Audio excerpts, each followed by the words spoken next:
ஆகாசத்மா சுவாமி இருக்கார். அவர் எல்லா இடத்துலயும் வியாபிச்சிருக்கார்.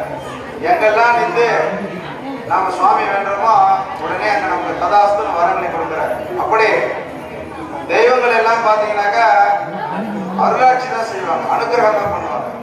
நேர்லயே வந்து சுவாமி எனக்கு காட்சி கொடுத்தார் அப்படின்னு யாருன்னா சொன்னாங்கன்னா அவங்க சித்தர் ஆயிருக்கும், ஞானி ஆயிருக்கும்.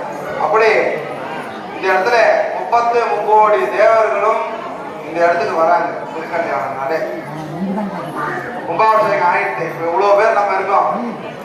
ஆனா இதுக்கு முன்னாடியே அவங்க ஆஜராகிட்டு இருப்பாங்க சுவாமி கல்யாணம் நம்ம பார்க்கணும். அப்படி தேவர்கள் எல்லாம் ஒன்று மிந்து இருக்கக்கூடிய இடத்துல நாம தேவையில்லாத விஷயங்களை பேசணும், தேவையான விஷயங்களை கேட்கணும் சுவாமிகளை. அப்ப பேசும்போது